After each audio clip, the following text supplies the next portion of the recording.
It's the weekend, it's Mailbag. I'm joined this week by Warren, Foxy and Matt. It's an Everton-free weekend, but there's a fair bit of Everton chat. We'll get straight into the hot topic though. What needs its own ITV drama? Obviously where this one comes from.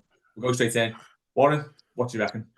Oh, I mean, there's so much stuff, hasn't it, happened in the last 5, 6, 7 decade in this country alone to be able to do a documentary on and an ITV drama on.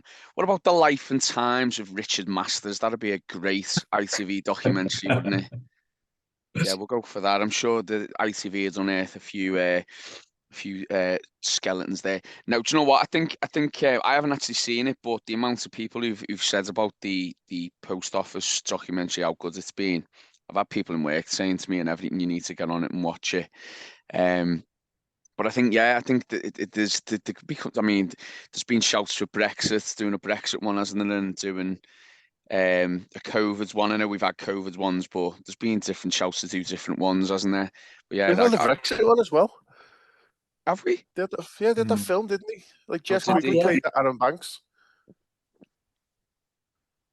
Yeah, no, I'd say I'll go for Mr. Masters himself, and I think we find it fascinating.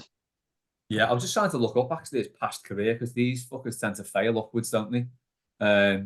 They'll just bounce from one exec job to the next. But I can't find his biography begins. Masters has 2 sons. Bates and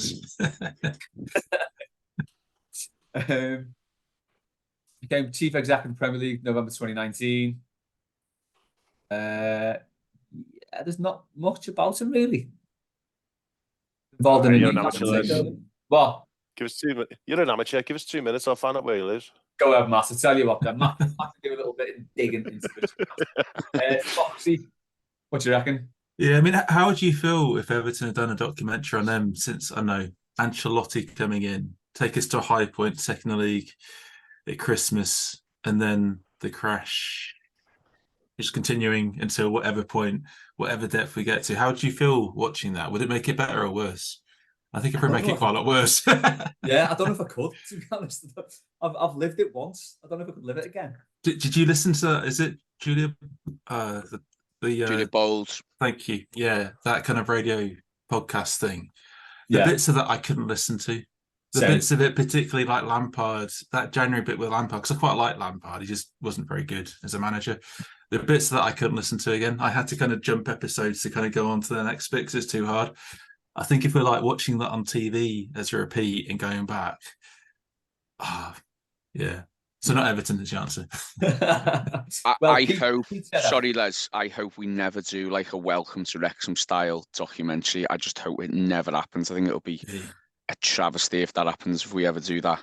When we get monetized by 777, it's bound to happen. It's happening, isn't it? They're going to put it straight onto Amazon Prime.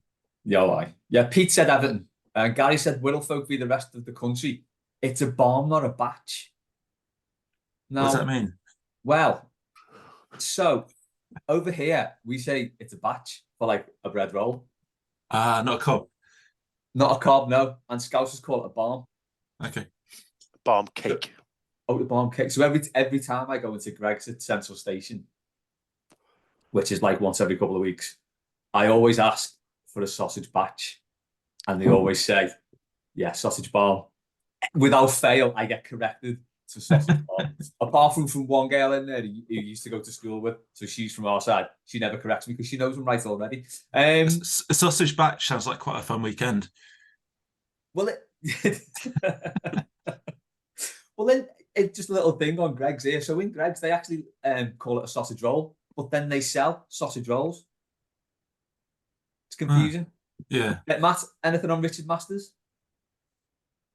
I can't possibly say. I don't want to get us done for various offences, but yeah, it's very easy to find people on the internet. Put it that way. Not for all food.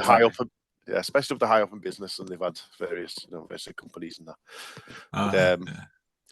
But I know everyone's been saying, well, there's many options for Everton, isn't there? There's the ITV drama, which is. We could even get our boy Ian Hart, who's in the Post Office one. So he's one of ours. And he's a fantastic actor. But you could have a Welcome to Wrexham style, like you said, Warren, but Goodbye to Walton, maybe. for the last year. Various these, football ones like on Amazon and stuff like that, which bit fly on the wall, but I don't think the club would ever allow that. But I've spoke about this with our mate who's inside the whole operation, and it would be a W1A, like thick of it style, sort of mockumentary, but not a mockumentary because it's all real. Because some of the stories of just little moments of like PR executives legging it down the hallway in the office, screaming because something's happened, like real things that have gone out of the club. It's absolutely fantastic. You could do a perfect like 2012 W1A style send up of a football club exactly like ours over the last 4 years, I think. But it would be true, yeah. Do you know what the thing that sprung to mind straight away there when you're talking about PR people legging it round was when Bill Kenwright sent that letter out that apparently no one had seen. That's like the perfect example, isn't it? It's like, what's he done now? So imagine just sat there with like some YTS lad in the well, I was going to say computer room, which is showing me age, but you know what I mean? Like just him, and he's just like, go on, just put it on the website. I don't know how to do it. Go on. It's like, are you sure about this, Mr. Chairman? It's like, yeah, it's my club. I can do what I want. Oh, it would have been a YTS lad. It would have been Preno, without a doubt. He doesn't know how to work the website. Yeah, that's what I was thinking, actually. It would be like, there's so many things, like the Forza Sports Fund and the Arteta money and things like that. Yeah. You could just go back throughout the decades to like just really bad fuck-ups by Everton. Did you watch the Sunderland Till I Die one? No, I've never seen it. I imagine it would be like that, but on speed. It would be like that with Partridge and full on. Oh, it'd be horrible. The EDM music continues. Yeah. Yeah, I'm 100% behind that idea. It's definitely us, isn't it? Stephen, what is your favourite limbs moment in a fairly insignificant game? Seeing Stecklenberg saving his second penalty at Man City had some great limbs. Matt, what are you going for with this? I mean, most games are insignificant, really, in the grand scheme of things, aren't they? So, like the 2 goals at the very death against Tottenham, it was a league game, that side of Christmas, so there wasn't much on the line. If I recall, we weren't even that high in the table, but just little moments like that when you're ready to just get up, leave 2 minutes before the end. Oh well, 1-0, and then it's just absolute bedlam. Like those are the little moments that football are about, isn't it? Yeah. The insignificant ones ultimately, but because you can look at all the honours lists and all the stat sheets you want, but football's about the moments and the stories. It is, and they're the ones that the celebration police always jump on as well, aren't they? What do you mean you're cheering a last-minute goal in a meaningless league fixture in February? A last-minute goal is a last-minute goal. I know, unless you're 3-0 down, like, but if it's an equaliser or a winner. That's the worst one, isn't it, when they go, such and such have just celebrated like they've won the league. It's like, pack it in. Yeah. So what? So what? Do you know what I mean? And like Matt said, it's about the moments and enjoying it. If you score a last-minute one, especially, it's your right to go absolutely mental, isn't it? So yeah, you can guarantee all that stuff's written by some gonk who's never set foot on the team's ground. 100%. Yeah. Someone who sits there and like is angry when there's not 5 TV games over the weekends and they're all Saturday 3 o'clock. That type of person. Yes, exactly. Yeah. Warren, what's yours then? I've got 2, and they both involve the Manchester clubs because these were the first 2 that sprung to mind quick straight away to me. The first one was the 3-3 against Man United when we were 3-1 down. Oh yeah. And Arteta scores that. That was, I remember speaking to my mates afterwards because we went back to the pub after, and it was just weird because everyone was just loud and shouting at each other because everyone was just so excited. But obviously, in the end of it, it was only a draw. But that was great because could have been better though, couldn't it? It should have been, yeah. At the end, that was great when Moyes ran on at the end, won it fuming with the referee. He got done for that as well, didn't he? But yeah, that was brilliant because I remember being in the ground, and I'm not one of these who leaves early, but when it's like a minute left and it is game, set, and match, it's done. I'll see you next week, lads. See you later. And for some reason in that game, it was like the 91st minute, wasn't it? Still 3-1, and I thought, I'm staying. And that second went in, and it just, what it's like. You get the ball, and it's like anything can happen. And then when that went in, when Arteta scored that, that was pandemonium for a fairly insignificant September game, I think it was.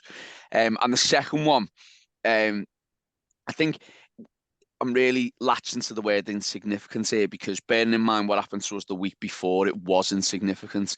But the Yelovich against City, that was brilliant. That was, everyone was bouncing coming out the ground. And for context, for those who don't remember, it was the week after we got beat by Wigan in the quarter-final of the Cup, and I think we were all expecting to be booking our Wembley hotels and everything, and then, you know, Phil Neville turned up and played the back pass to McManaman, didn't he? And, you know, the rest, as they say, is history. But yeah, that Yelovich game, who was it who got sent off? I always forget. Was it Pienaar? I can't remember. Someone got sent off and we were down to 10, but we were 1-0 up. Osman scored, didn't he? And we were just backs to the wall. And then Fellaini had a great game, and we got it forward. And, you know, everyone's seen the goal in the YouTube video that just fucking hit it. That was a brilliant game to be at that as well. And that was just when City were on the rise as well, like where to get to where they are now. They were just starting to become a very, very good team. And yeah, we walked away with the points. It's brilliant. So they're my two. Good shouts, Foxy. I'll go back to the 90s for mine. In 99, FA Cup third round away to Bristol City. Bakayoko, it had been pissing it down the whole day, like wet through, going to stand, we were covered. But Bakayoko scored, I think, 2 goals, 85th minute, 89th minute or something. We won 2-0 on the way to Wembley, won the FA Cup 4 years before, on the march for that. But I kind of followed it through a bit in terms of the game. So I went up to Ipswich. So we played Ipswich at home the round after, won 1-0. We got a sin, then we beat Coventry, went to that one. And then we played Newcastle away in the quarter-final, and we lost 4-1. And that really changes, doesn't it? And the dream's gone. Ultimately, very insignificant in the end. Very insignificant, but a good time. Yeah, it is one of those, isn't it, with the cup, where you get so far and then you get knocked out and you're like, yeah, was that even worth it? It's all pointless. It always is at the time. It always is. I think mine, the one that popped into my head was Nias against Bournemouth. Completely insignificant game, but I think Koeman was on the ropes at this point, wasn't he? And we're getting beat 1-0 at home by Bournemouth. Nias famously got no locker, not getting a look in the team. And then he has to bring them on because we're losing, there's 10 minutes left, and then he goes and scores 2 goals, one of which was an absolute beaut, to be fair, the way he finished it with the outside of his boot. But yeah, I just remember it properly like went off in our little bit anyway at the back of the park end, and I celebrated so much it gave myself a headache when that second went in. It was mad, and it was really a very insignificant game in the scheme of things. Like, but yeah, I think that was the first one I thought of. Liam, in honour of Eze being subbed against Palace, I didn't see the game. Well, no one who didn't go didn't see the game, did they? But that sounded like a mad decision to me, that, to take him off when he did. Anyway, in honour of Eze being subbed against Palace, how do we feel about managers goading fans with subs? Personally, I am for it, even when Martinez brought on Osman at Leicester because he knew he was getting sacked. I think any type of goading any player or manager does to fans or anything is fine, to be honest. I mean, it's a bit rum if you're doing it to your own fans, but if you're on your way out and they're giving you a hard time, why not? Does anyone reckon? Yeah, well, I mean, God, the Moyes years, he made a few subs when we were 1-2-0 down and brought on defenders for attackers, didn't he? Which infuriated me. He never seemed to want to go for the jugular, Moyes, ever, even when we were losing. So that was a bit Moyes-esque or Hodgson-esque, wasn't it, the other night? But I'm all for it as long as it doesn't infuriate me, like, you know, like anything. Yeah, I think the thing with that Moyes sub, it's like that way of thinking whereby, well, if we've got more defenders on the pitch, the less likely we are to concede. And it never works like that, because it can cause absolute chaos just by throwing one more centre back on to think, yeah, that's a better back line now. No one knows what they're doing. It's the same if you just put on all the strikers. It doesn't work either, because like, no one's going to feed them the ball. It just doesn't work. And I think often with subs, like, how often do we make a sub that actually works and makes a difference, like in the way that we intend it? On that last one, which year? No, just thinking of the last time our subs made the difference. Was it Palace away? Well, yeah, that's fair. But it's not often, though, is it? I think, in terms of subs and making a difference. There's stuff on the bench.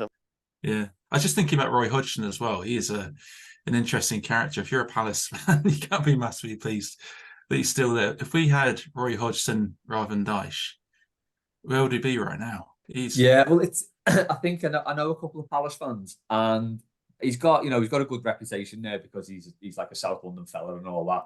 And basically, he only went back because kind of no one else would go there to get them out of trouble. He kept them up that season, and that was meant to be it. And basically, I think they're being run like pretty badly, and so badly to keep him on. So it's kind of like what Everton did with Kendall to a degree. It's like they know he's not gonna like turn him down because he can't. I think this will be his last season, to be fair, because there's a fella who looks like he's had enough now. But yeah, I think it's quite unfair of the club to just keep him on and just like ticking over basically.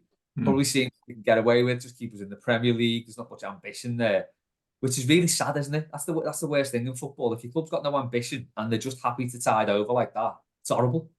I mean, at least Kendall had the good sense and grace to resign. Like, he wasn't sacked, was he? So no one's keeping Hodgson there. Like, no, he's perfectly empowered and entitled to resign. Although Kendall did resign over Dublin, a lack of support, wasn't it? It was Dion Dublin, wasn't it? No, third time. Oh, third time. Oh yeah, third time he clearly looked at it and thought, "Fuck this! I don't want any more of this. I'm too old for this shit." I'd tell you what, go red hot soccer chat a minute. We've said on Subs Weekly or whatever before on the main podcast before about how sometimes when you look at your own club, you always fear the worst. But if you're looking at the outside in, like people say to us, "Oh, you've got Dice." Fans who don't support us go, "You'll be fine. You got Dice. You look like a good team. You'll be absolutely fine this year." But then us being who we are and what we've had to go through, we're always looking over our shoulder. But do you know, if I was an Everton fan now and we had Roy Hodgson and Palace had Sean Dyche, I would be thinking the absolute worst. Yeah. But whereas, even though it's the other way around, you look at it and you think, well, he's still got Eze, he's still got some good players there. Palace are a funny team. Yeah, I think. Sorry, Warren, you've just broken up there. Matt, I think he seems to pull it out overly. Go on, sorry, I was just going to say this is why I'm not overly concerned about us. I just feel that like there's other teams around us, and like we've kept now another clean sheet against a side that is, a couple of places above us, and there's only 1, 2, and 12. I think we'll be fine. I think we'll be all right ultimately. But God, yeah, if we had Roy Hodgson instead of Dyche, I'd be. If we were in our position now with Roy Hodgson, can you imagine? it? We'd all. It wouldn't be nice, would it? No, it wouldn't. It wouldn't. Absolutely. Give him a 5-year deal as well.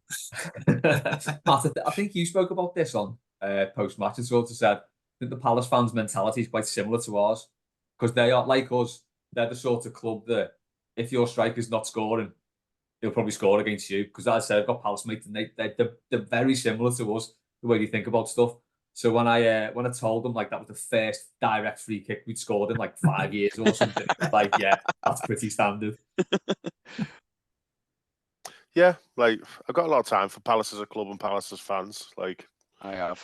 I said on the post-match, other than like the chunk of history that we've got, and obviously they've had a couple of relegations and we haven't, but just in terms of vibes, like they're just in terms of what they actually want at the moment and what they've wanted for the past few years, it's pretty much the same as us, which is want to be higher up the table and try and win a cup. Like I know Everton fans like to say we expect to be winning the league and stuff. Like realistically, we don't. Let's be honest. Like any season where you finish higher than the last one is a successful season. You just go from there.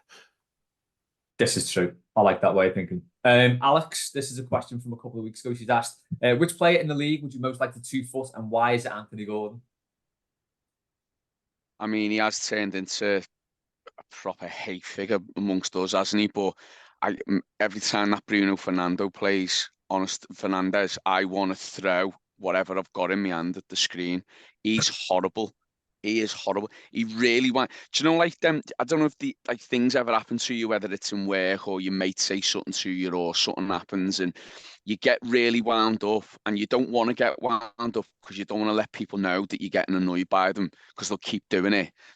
You try to brush it off or you try to laugh it off, but no matter how hard you try to laugh it off, deep down inside you're infuriated. And I'm that type personally, my face shows my mood. I can't hide. If I'm angry, I can't hide it. And every time I see him on the screen, God, he just does my head in. He's horrible. I'd love to 2-foot him. If I had like 5 minutes where I could play Premier League football and he crossed me path, I'd be all over it. Just do the Steven Gerrard, so come on, 2 foot, get off. Get off, yeah. That'd be a word he's sending off that for me debut. That brilliant. Foxy. Yeah, so with Gordon, how much do you think he was just stitched up by Kenwright and Mashiri when we sold him? You know that bit about him not training, wanting to leave. We clearly needed the money. We didn't get quite enough money to avoid the penalties at the end of the season. But I do feel like we completely used the situation to our benefit. And end of the we've seen it so many times, haven't we? End of the transfer window, someone goes, not enough time to reinvest. Oh dear, we hold on to the money, use it for debt, stadium, whatever. And nothing ever happens. So I feel a little bit for him in the sense I think we played him at the end quite massively before he went. In terms of other players, it's just loads. If Joey Barton was playing again, I'd probably go for him because he is a character, isn't he? Oh, horrible. Absolutely terrible fella. Yeah. He was shit as well. He was like a savage. He was just like a bang average runabout, kick people. We could probably do with one of those now, but not him. Your classic yard dog, basically. Matt? Mute. Yeah. Jonathan Lew in his column about the whole new Joey Barton thing described him as a former Rangers substitute, which I thought was beautiful. That is good. But yeah, I'm not sure about the whole playing the Gordon situation thing because I mean it was pretty well documented that whilst we were training, he was going down to meet with Chelsea and then he went over to meet Newcastle. So it's like, and he spent like 5 days just go around the country meeting clubs. So it was a bit rum. And no one in our club forced him to say what he said after he moved. He basically said in his interviews, like, he kept us up. And then you're like, scores and assists. No, he didn't, mate. 1 deflected goal in that season. Like, no. But are we limited to players? Because I was just 2 foot Craig Pawson straight away. That's fair enough. Yeah, I reckon referees are fair game.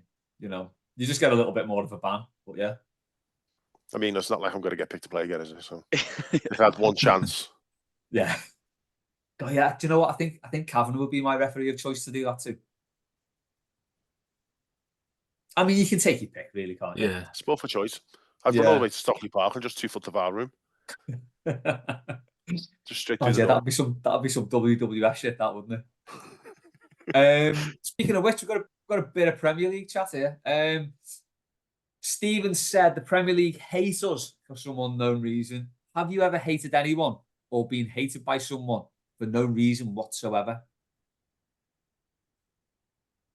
Anyone got any irrational hatreds? Or I got offered out by someone on Twitter once and I've no idea why.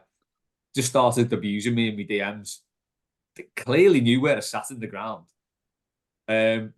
Was it that guy from the back right? For some reason, I kind of diffused it, and that was the end of that. That was really weird, though. Really didn't like me for some reason, but fair enough. Do you know why? Sorry, go on, Foxy. I was just going to say, you don't know at all. That's what you did. Absolutely no idea. No clue. Okay. I don't know. I don't know how it started. I'll have a look now. It was mad. While you're doing that, Les, do you know what I've got an irrational hatred for? And every time he's on telly again, it's a bit like Bruno Fernandes. I just get angry. Stephen Mulhern, like that fella is too happy. There's got to be something dark about him because he's too happy all the time. Like he's on everything as well. If he's not being like the Poundland version of Ant and Dec as a one-man show, he's doing catchphrase. He's doing Deal or No Deal now.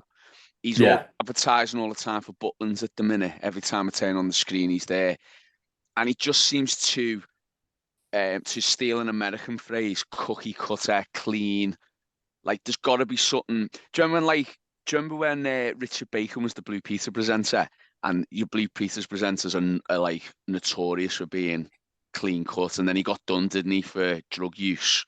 Yeah. I'm not. I should state, by the way, I'm not accusing Stephen Mulhern of being a drug user or abuser, but you can't be that happy and you can't be that like excited to see. Like it was on the other night, and he was on with Gemma Collins, and he was making shit jokes with Gemma Collins. I'm thinking, no one can spend that amount of time with her in that room and be that happy still. There's got to be a dark side to you somewhere, and it's just the fake happiness and the fake facade he puts on it. Yeah, I've got an irrational hatred for him, and do you know what? He's probably a really nice fella, but yeah, can't stand the bloke. Is it the way he looks into the camera? Like when he's presenting, he'll just go like that. Yeah, and he's got that Cheshire Cat cheesy grin that's like, do you know, like if he was in school and he got the best score in the class and he'd just smile from the back of the class at you, and you just like get some mates. He just, yeah, can't stand the fella. Fair enough. So ruined catchphrase for you, hasn't it? Completely. Bring back Roy Walker. Exactly. I mean, God, it was never going to get any better after Roy Walker, but I mean, he's well and truly ruined it now, old Mullen. So yeah, him. See, that's the sort of thing we want. Foxy, can you compete with that? Bruno Mars. I don't need to say anything else. It just his music will come on. Then my wife quite likes his music. It will come on. It'll make me physically angry in the car. I try and repress it and hold it back, but I can feel the rage building within me, and it's not a good feeling. I hate him. That was so heartfelt. Yeah, it's the jet skis and the Bellagio fountains. It's like, everything. It's everything. Yeah, ostentatious little biff. Definitely. Matt? I was about to say there's no one I irrationally hate, because anyone I hate is grounded in facts and logic. But then Almiron, just seeing his face just makes me want to just kill small animals. I don't know what it is about it. He's just weird. Is it because he looks like a chipmunk? Is that a small animal thing? Yeah, he doesn't look like a chipmunk though. I don't know. He looks like a marionette. Oh, okay. Yeah. Like a really creepy. Like, I don't know, it's just something weird about him. But in terms of people hating me, I don't know. Like, there's probably people out there who dislike and hate me, but I've never really cared enough to notice. So. And if they do, that's their issue. Yeah. Because there's nothing to hate. David, in honour of the PL CEO, when have you been placed in a position of responsibility and not knowing what the frig you're doing? Every day in my job. Pretty much the same, yeah. Yeah, I'm talking about Richard Masters failing upwards. Yeah, anyone been thrown a position of responsibility? Probably the biggest one for me was getting the kids' football team. Getting thrust into that and being like, okay, let's see how this goes. That was quite daunting. Matt, I'm hoping you're going to say like a nuclear reactor like Homer Simpson or something. No, I couldn't. Well, speaking of, can do that. Oh yeah, there we go. Hey, how do I make it unblur? There you go. There it is. Yeah. Ooh, back a bit, maybe. No, forwards a bit. Anyway, it's not happening. Yeah, Matt's got a Homer Simpson nuclear t-shirt on. It says nuclear. It's pronounced nuclear, and it's Homer as Oppenheimer. No, I could never possibly admit to being out of my depth or anything like that. Although there might have been one instance when I got sent down to, well, not far from Foxy actually, and it wasn't that I didn't know I was doing something completely brand new, and it wasn't like anything I'd really trained for. But anyone could do it with about, I don't know, 6 weeks actually on the job, just arsing about, trying to figure it out. And by the end of it, I was pretty shit at it, but it was pretty fun, and yeah, met loads of lovely people doing it. I can't really go into the details, but but when you started, it was a bit like, hang on. Yeah, given them, I'm like a scientist and a physicist. This was like pure engineering, so like I am not an engineer by any stretch, and I was basically just setting up meetings and filling the room with people who knew what they were doing, and then just writing it all down, saying this person said this, and by the end of it, they were pretty happy. Good management. That's what that is. That's the best way to do it, isn't it? Yeah? If you don't know something, you get people who do. You don't pretend to and blag it. Well, I mean, that's what this is where football politicians try to do. And this is where football clubs could learn a thing or two. Just get people in who are decent at the job, not just players. Like just people who are good at like admin stuff at football clubs. Like every football club should be able to sell tickets properly now, but they still can't really. They always balls that up. So, Warren. I mean, I've had jobs in the past where I've been, nowhere near what they want or what they need from somebody. But I think I'll go a little bit lighter with this answer. And I think, Les, I'm going to bring you down with me with this. And if I'm wrong in bringing you down with me, please say. But I think me and you are quite similar in that we go in our shells when we have to deal with like functional things. So we've talked many a time, me and you, Les, about like DIY. Me and you are useless. But to give you an example of something that's happened to me recently, which I've just got no idea how to do, and I'm sure it's pretty easy, but I'm getting myself in a state trying to figure out how to do it. I was actually coming back up to Liverpool, and I was driving along the one of the motorways on the way up, and I've just heard this tiny little bang, and a tiny little rocks just hit the windscreen. And the next thing, the windscreen's just, I'd say probably about 15 centimeters wide. It's just cracked. So I need a new windscreen. But do you know the thought of having to ring and sort out through either the insurance company or having to ring like a local windscreen place to get it fixed puts the fear of God into me. I'm just not good with things like that. I had a flat tire the other week and I had no idea how to solve that problem. I just panicked and I needed someone's help with it. It's like I almost need like a PA or a secretary to help me with these things. I'm just useless. So I've had that, and then I've had a bit of bad luck recently, actually. A couple of weeks back, I had someone spent $2,500 on my credit card for to go on holiday somewhere, and I was all in a fluster, wondering.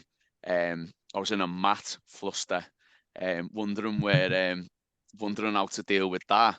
But I luckily got told out. They ring them up, they'll sort it out. Don't worry about it. And luckily that's been sorted. But any mini life issues like that can be probably quite easily solved with a couple of phone calls, I just go to complete pieces. I don't know what to do. I need to call in favors and help and all sorts from everyone. I'm not a good adult.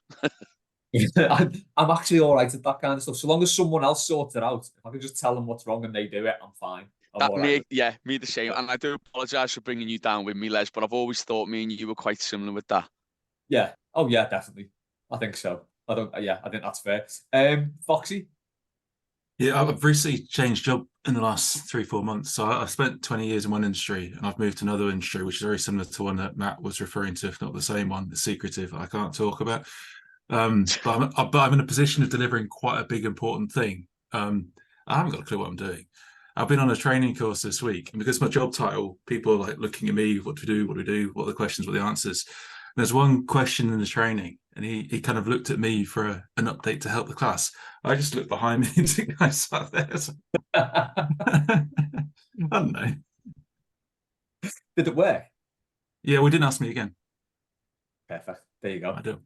See, you are good at this. That's fine. Just avoid it. Yeah, 100%. And just quickly, Les, one just remind me of another one there. My dad sent me to a tyre place in Bootle to get a new spare tyre last year, and oh my God, I had no idea what I was doing. Like I just drove in there with like the space saver on it, and I just parked up, and I just sort of wandered around the yard for a bit, and then some fella over. I was like, "You're right there, mate." I was like, "Yeah, I need to buy a tyre," and he's like, "What size?" I was like, "Don't know."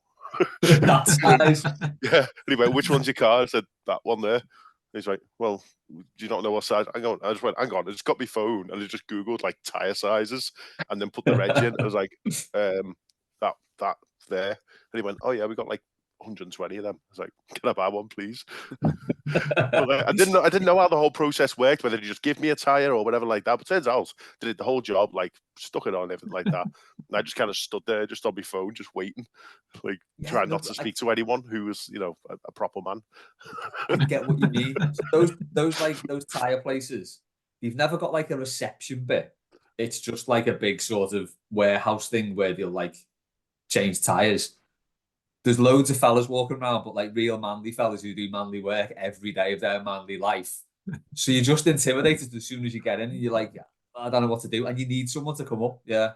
Yeah. And then when it came to pay, I was like, I got cash out, because it was like, there's no way they're going to take cards. It was like, it's like, do you just need cash? He's like, oh, no, yeah, we take chip and pin. Like, just go in there. There was a little office in this one, and it was like that nice. So he said, oh, no, just go in there. And there's chip and pin machine to give me a receipt and everything. I was like, I'm sorry for judging you guys here. Like, I thought there was some kind of dodgy money launcher in front. Yeah, I like that. So you could be got any ties there, mate? Oh, Gary, last one on the Premier League. How many credits for the Court of Appeal away in June? Also, what time kickoff will it be? Is that decision in June then? Or is it May? It's after the season, isn't it?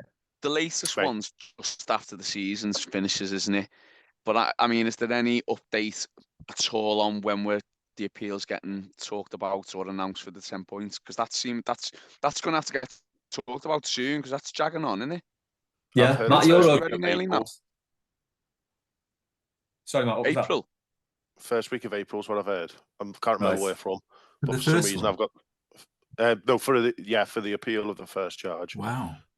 But yeah, the second one is 21st of May. I think it is. Everything's got to be done and dusted, or maybe 27th of May. I mean, that's going to cause a massive, like, if we're in the bottom three in April and then we get them 10 points back, that's going to be. Oh, we're getting the points back. Don't worry about that. Well, we get the 10 points back, and then you take them back off us in June, so we still get relegated. Matt, I wish I had your confidence. Wish I had your confidence, Matt. I really do. I think their lawyers are telling them now, like, they've got to give us the points back for the first one, and then just go through the second one with Forest alongside us, because legally they put them on such shaky ground to try and do us twice in the same season with 2 overlapping PSR years for each one. It's crazy. It wouldn't last 5 seconds in the High Court. It wouldn't. I know, like a company sets out its own rules, and they've got to follow their own rules. And if they don't, you take it to the High Court, and they just go, "Yeah, you can't do things like that." It wouldn't last 5 seconds. There we go. I think they know they've bungled it. Yeah, trust Matt. Always trust Matt. Yeah, no, you're right. That's just the rule for life. Yeah. Another Matt here, Matt Jones. What's your lawyer nickname? Might as well ask this one now. Super Silk / Mr. Silk is obviously already taken. There's a couple of good ones for this, so I'll get them up. But anyone got lawyer name? Shit hot lawyer name you'd use? I'd be the bucket hat barrister, definitely. Bucket hat barrister. I I've mean, been called worse. I'd be the real life version of Lionel Hutz, probably.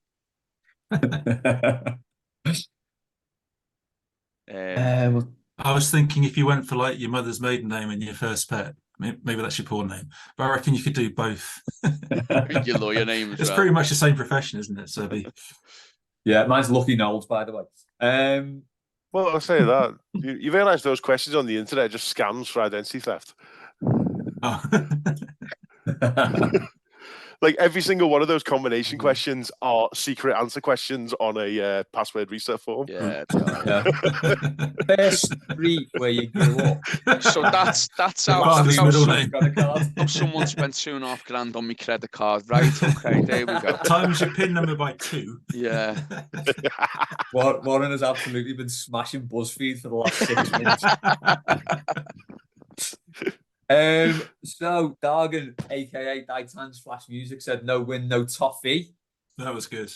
That's quite good. Very good. Yeah, that was very good. Matt said, I think I'll go with Saul Goodison. Good again. Slipping Jimmy Garner. Dargan said, and Mr. Silktastic from Jonathan Gard. Telly fantastic. And Matt, what's yours? Don't know. And who'd you bank with? Probably something like Silk Cut King size. Did anyone ever use in the OJ trial? What's that? Who's the fellow in the OJ trial that wasn't Kardashian? I thought that's what you're on about. It's Kardashian's our fellow, wasn't it? Yeah, what was the other one?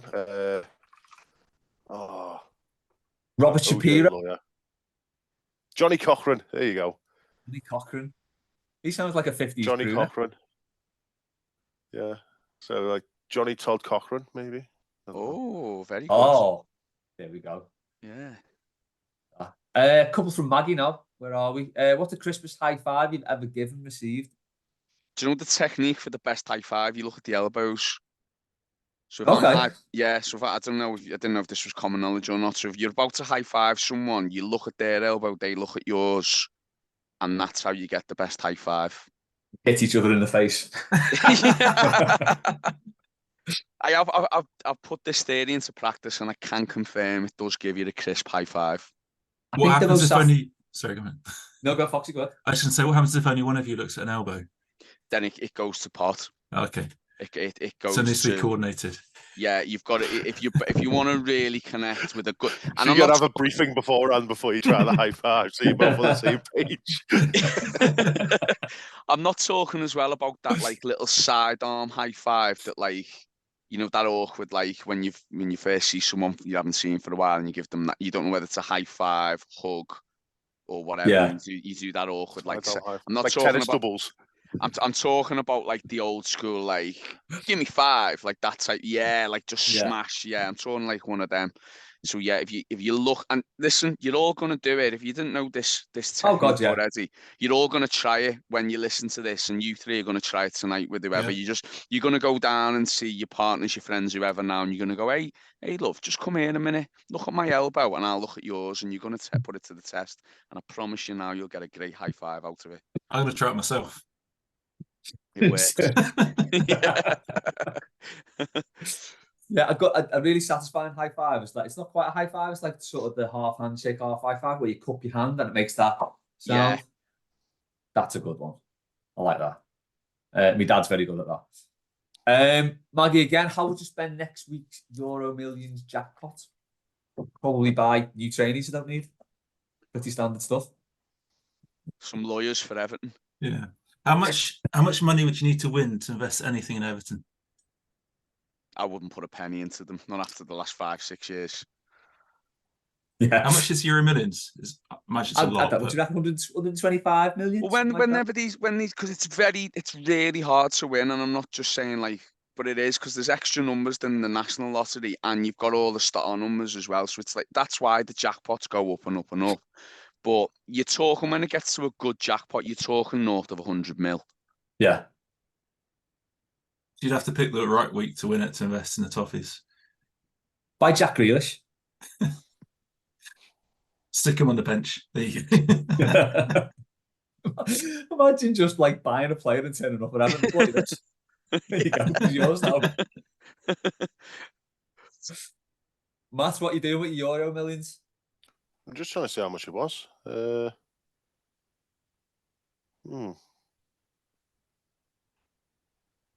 weird. I don't know. Was it 180 odd? I'd just go to I go to Kenny and just buy up as many rental properties as I could, and then rent them all out for about £50 a month and put all the landlords out of business. Yes, brilliant. Which leads us right on to Matt Floss, local political soapbox to return. Anything doing? Local. Well, local. That's what Maggie said, but I'm sure there's flexibility on it. There's not a lot going locally at the moment, is there? I mean, the trains are kind of crap at the moment. It's not really political, but that fella who's whinging about getting fined he got on the train at Waterloo and went to Central because he was going out of Lime Street to London. By the way, that's his first mistake. Why didn't he get off at Moorfields? It's a 50-minute walk. Absolute bell end. But every single month you get one of these Southerners complaining, it's like, I bought a ticket on Trainline and I got fined because I have to print it off on Merseyrail. Why is this? And everyone's going, oh, it's ridiculous. Why? Merseyrail is completely separate to the rest of the network. It's not. It's run by a private company, but on behalf of Mersey Travel, which is public. Whereas the rest of the country, except for London, is all private companies. They all banded together. They run like Trainline and all stuff like that. They've got the QR codes. We never got on that. They never gave us the money to replace all the barriers with the QR code readers. That's why we don't have QR codes. And we're moving to contactless soon anyway. So there's no point spending money for all that crap. But it's a self-contained metro. Like, why can't people get their heads around this? Do you know what? Do you know down here you can buy tickets to say a tube station from anywhere, and you buy and everything's all included. So I can see the confusion, but you just do a bit of research, don't you? And you go, well, do I need a ticket if I'm getting that? It's not difficult to do. I've done that before myself when I've gone up to Newcastle because they've got their own metro, haven't they? And you have to buy a separate ticket for that. So it's not, it's not really a defence, is it? If Mersey Travel had their way, you wouldn't be able to buy Merseyrail tickets on the train line. But national rail rules mean they have to sell them. But you don't get a discount or nothing. If you say 40% your train ticket because you're buying it in advance, your Merseyrail ticket isn't 40% off. You pay full whack regardless because there's no advance tickets on Merseyrail. It's a metro. You walk up, you pay money, and that's it.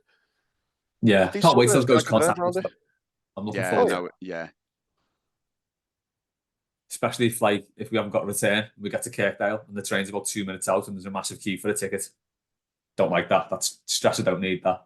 I enjoyed that. Train talk and political soapbox. Little bit of Carragher chat. Sound for the red. Alex has said, which pundit do you think is a massive prick and why is it Jamie Carragher? Despite the very odd loving some weird blues have with the spitting twat, Alex, don't pull any punches. Do you know what I mean? Just say what you think about him. Tell you what, let's flip it then. Who's a good pundit? There is good ones. I mean, there is. Osman's become a good pundit. Yeah, Ozzy's good. But you know what? He always disarms me because he sounds exactly the same as Stephen Warnock. Yes. He's got the same voice. So as soon as I hear, I think it's Stephen Warnock and I'm on the back foot straight away. Then he's not making stupid comments and I'm like, hang on. And it's Osman. But I'll go with that. Anyone particularly hates as well then? I suppose you could call him a pundit because he only ever does broadcasts. And that Dermot Gallagher, who actually doesn't speak like that. Like, I can't believe no one's given shit for that since. I know. But he just admitted that he's got a Dublin accent, which that wasn't what I just did then. But for some reason, whenever I speak the word Dermot, it automatically comes out like Belfast, like Dermot. But yeah, he just fully admitted to putting on a London accent. And he's still doing it, even though he's retired and everyone knows about it. It's absolutely bizarre. It's just weird. Does he think everyone's suddenly going to need subtitles because he's speaking with an Irish accent? Very, very strange. Really but yeah, weird. you could make like a smash cut of all the clips of him on the Monday Sky Sports show, whatever they do, and you could make a smash cut of everything and just do it one after the other. When he says something and then contradicts himself 3 weeks later, he's been doing it for years, and it's just basically he doesn't want to throw his mates under the bus every time they do a cock up, which is every week now, every single week. And Howard Webb as well. He's basically a pundit now. Like, Amadou Onana, oh yeah, you can see the balls go towards goal and his arms above his head. Neither of those things are true. And it took Michael Owen, of all people, to go, look at the screen. Like, his arm's not above his head and it's not going towards goal. And he's just like, oh. That was incredible, that Onana's arms above his head, when it just, like, everyone's watching, like, it isn't at all. And he's got really long arms as well, hasn't he? So he probably stretched out to be above his head. Easily, but mad. Sue Smith sound as well. I was just about to say, I think Sue Smith is really, really good. I know we're biased because she's a blue and everything. I think she's great. Pat Nevin's very good on 5 Live. Pat Nevin's a very good pundit. Yeah, very good. I can't stand, I've said it before and I'll say it again, I can't stand Jermaine first name terms Jenis. Like, just the way he refers, especially Spurs players, when he was talking about Harry Kane and he just refers to him as Harry, or when he's talking about he calls him Sonny, doesn't he? Not Son. Oh, God, son. I hate that when they call him Sonny. He infuriates me. I think Michael Dawson's very good on Sky. I think Michael Dawson's a very good pundit. And I also used to like, he's not on Sky anymore, but when he was on it, I thought he was absolutely brilliant. Danny, the ex-Stoke player, Man United Stoke player. Higginbotham, yeah. Thought he was very, very good pundit as well. But yeah, Jenis is, oh my God. Like, he's actually presenting now as well. And do you know what as well? You know, going back to the Stephen Mullen thing, like the nice smiley face. Do you know what I mean? Like, you turn on, I don't really watch it, but now and again I'll be flicking through, and he's on the one show next to Alex, what's her name? And he's talking about, like, how kittens get born and all this. And I'm like, mate, just what are you doing? Get off. Like, you're doing me head in. I can't. He's another one. And how he's landed top presenting jobs, I don't know. But yeah, just all that. Sonny's doing, and Sonny loves it when he plays with Harry. And I'm like, mate, you played for Spurs 15 years ago. You're not the mates. Pack it in. You know, it's the same with Trent as well. When they all refer to him as Trent, his name's Alexander Arnold. His number 66 annoys me. Do you remember? Yeah, 60, pathetic. For no real reason, I don't know why. There's loads of kids now. Kids footy. There's loads of kids you'll have one team. Every team will have a number 66 in the team now. Yeah, absolutely. The only person who should be allowed 66 is Joe Root for obvious reasons. Jeff Hurst. And Jeff Hurst, yeah. I'm big and angry Warren tonight. I'm not saying this. It's been a long week. It's been a long week. Warren, any pundits who you like or dislike, or other than Foxy? Yeah, I was gonna say. Sorry. Do you want me to rattle off more? Warren, anyone else? No, we'll defer to Foxy now. I was just going to say anybody says Trent, but very much the same reason that Warren said, the first name term, the over-familiarity. It's just bollocks, isn't it? Yeah. It's all bollocks. Yeah, over-familiar nonsense. Not good at all. This might be a controversial one, but I actually enjoyed Colin Murray presenting when we were in the UEFA Cup. I thought he was all right, even though he's a red. Sound for a red? Sound for a red. Never really listened to the radio, so I haven't heard him on that. And I like the way he said Everton. Is he from Dublin? Sound good in his voice, doesn't it? It's got a D in it instead of a T. I like it. Everton. Yeah. Toffee Daft, who will play Jamie Carragher in a Channel 5 reenactment of his misdemeanors? Then he basically answers his own question and says, have you ever seen Jamie Carragher and Little Jimmy off Brookie in the same room? We've had this on Mailbag before. They are the split of each other, aren't they? They are, and he was also Ziggy and Granger. Yeah, they are. Do you know, just on Carragher, I wouldn't go as far to say I was one of them who's sound for a red, but you know, like we've all got them mates who are reds, and they're not the type they're not these like out of town reds who just like, we've got one in work at the minute, and oh my god. Anyway, that's another story for another day. I've already the ones you can have like a decent football. You could have a decent conversation with, and they'll be fair enough about. They'll say, you know, like the ones you go, oh, do you know what? We were a bit lucky to get that penalty. The ones you can have. I always thought he was one of them, but. You know, after like this week, and you know, he does like to get his little slide digs in at Everton every so often, and I just think, I don't know how anyone could ever be a blue, die-hard blue, and then switch and just be a red like that. So I can't understand that thought process. Yeah. So even though I've never been like, he's sound for a red, I've never been that far. I've always thought, you know what, you can have a decent conversation with someone like him who is a red. But just after this week, and like he with the whole Twitter, Sky Sports are going very Twitter banter recently, aren't they? With a lot of the stuff they put out, and he's sort of climbing onto that ship now, where it's about the banter and all the stuff he does on the overlap with Neville and Keane and all that. It's very much just for clicks, and it feels that way, whether that's the intention or not. He just feels like he's going down that route to keep himself. I wouldn't say keep himself relevant, because he is relevant, but just to keep himself probably popular still. I don't know. You've seen Joey Barton, he's trying to just compete with him. I can't imagine that meeting of minds. Bloody hell. Also, on a slightly related question, so I don't know how many people will get onto this, having seen it on Twitter last week, but Green is asked, if you were Yoda, would you or would you not care what Darth Vader thought? I did like the tweet, but I've never watched Star Wars, so it's probably best the other two answer. Yeah, I don't know. Did Yoda care what? I don't think he did. He would give no two fucks. No, absolutely wouldn't, would he? No chance. Do you reckon, Matt?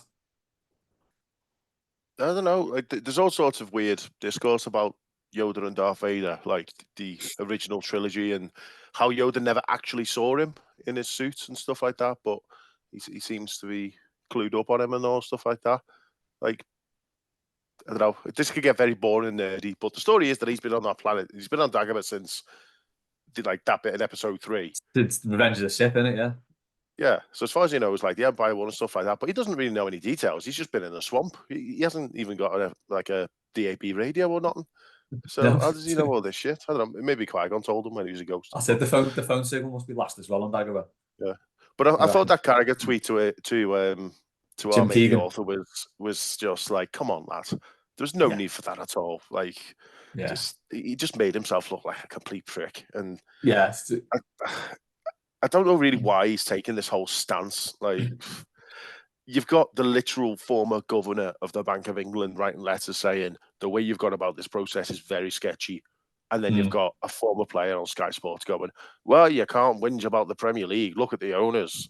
It's like, no, mate. There are literal barristers here and like economists writing letters saying, "What are you doing? Like, do you really think they're all wrong and you're right? Come on." Well, I don't know. Do you know what? People in the football bubble, I think they probably do think they're right. So, yeah, there is that. So that's the Jamie Carragher section over. Weirdly as well, I think he just followed Matt on Twitter. Friend of the show, Jamie Carragher. Final question from Maggie. Now, I have watched the first episode of this last night. I am miles behind. So if we could have no spoilers, that would be cracking. The entire current Everton squad is playing the Traitors. Who are the Traitors? Who's just really shit at playing the game? And who is Claudia Winkledyche? And she said the same question about the Blue Room, please, but we've got about another 3 or 4 minutes left, so we'll just do the Everton squad, see if we've got time for anything else. I've got to ask this first. Who's Jordan Pickford? He's one of the friendly ones. He's not a traitor, is he? Do you guys watch Traitors? I've never seen I watched the first one last night. Do you watch Get on it, Warren. Get on it, Warren. It's incredible television. It is great. I was thinking that Paul was Jamie Carragher up front, but I think in terms of Claudia, yes, It'd be Dice then. Claudia Winkledyche. Got to be on it. yeah. The Catherine. Why are you calling it Winkle? Isn't it Winkleman, not Winklevice? No, Winkledyche. No, but when you asked the question, you said Winklevice, and I was very confused. Oh no, sorry. Yeah, I said Claudia Winkledyche, but I must have said it really like badly. I was right. Yeah, not like Edelweiss, Winkledyche. So what is the 3 traitors for out of like a team of 12 or something? Is it? Yeah. It's different in every series, so Yeah. they don't know how many there are. That's part of the game. So there's 4 in this series, isn't there? Yeah, so I think in the past, Fabian Delph was definitely a traitor. 100%, yeah. It's harder in this current team because they're more likable than they have been in the past. Anthony Gordon was a traitor. Definitely. I'm just trying to think who, like, obviously they don't get to pick themselves, so I'm trying to think who will be good to choose, who would be good at hiding it. I think Pickford would. Yeah, Tarky would be very good at it. I think Tarky would be great, likable leader. Yeah, Pickford would give himself away straight away. He'd be hopeless. He'd be like Ash. He'd be the Ash of traitors. Yeah, I think Amadou Onana would be banished on the first day, but he would be faithful because they just assume he's a traitor. Danjuma would probably get pushed onto the. He would get pushed onto the tracks at the train station at the very beginning. He's just a knob. Beto would be terrible, wouldn't he, as a traitor? Yeah. He'd be awful. I reckon he could get picked to be one though, just because it'd be the most unlikely thing ever. Yeah, just throw him right into the deep end. He would get done at round table discussion, which you'll find out about. Okay. Jack Harrison. Yeah. I think so. Yeah, I think he's pretty quite likable. You got to be quite likable as a traitor, but quite underhand at the same time. Yeah, but get onto it, Warren. Honestly, I don't watch reality TV, and I was bored. I know the lads have been talking about it, and it's stunning telly. The way it's filmed and edited and everything, it's absolutely mad. But don't bother with the American version because there's like half celebrities. Brian Lochte's in it. It's bizarre. The Aussie one's good. That'll be next for me then. And just on that train as well, if anyone ever gets a chance to go on that train, it is magnificent. The Harry Potter one, isn't it? That goes to Malay. Okay. It's a belter. So we'll quickly do the Blue Room. Who's going to be Claudia Winkledyche? I was thinking, actually, who could be Claudia Winkleman? It'd have to be Matt Jones because he's the only one who can grow a suitable fringe like Claudia Winkleman. So, who's likable but not trustworthy in the Blue Room? Oh God! I mean, I just like everyone. I mean, Les would be a great traitor. Actually, you'd be fantastic at this. Brilliant. Oh no, I'm like Warren. I have no poker face. No, I'd be dreadful at being a traitor. The second anyone asked me, "Are you a traitor?" I would cave. Just like my face would just give me away completely. Paddy Boylan would be very good at it. Oh, he would, wouldn't he? Patrick Machiavelli Boylan, to give him his full title. Machiavelli. Nice. I think I'd do very well as a traitor. Because I think he would as well. I've been wearing a mask for 32 years anyway, so. You really hate nuclear physics. I reckon Dave would be a terrible traitor. Yeah. If you made Dave a traitor, he'd get such guilt about being a traitor and having to kill someone, he'd doubt himself immediately. 100%. Absolutely no doubt. Oh, right, lads, we shall leave it there. As Matt said, if you've not watched The Traitors, go and watch it because it is dead good. But watch this first. In fact, if you got this far, you've already watched this, so just ignore me. We will be back next week with more questions from more people. Don't know where I'm going with this. But thanks to Warren, thanks to Foxy, thanks to Matt, thanks to everyone who sent questions in. We will catch you next time on weekend. Oh my God. On Mailbag. Enjoy the Everton TV weekend. End it.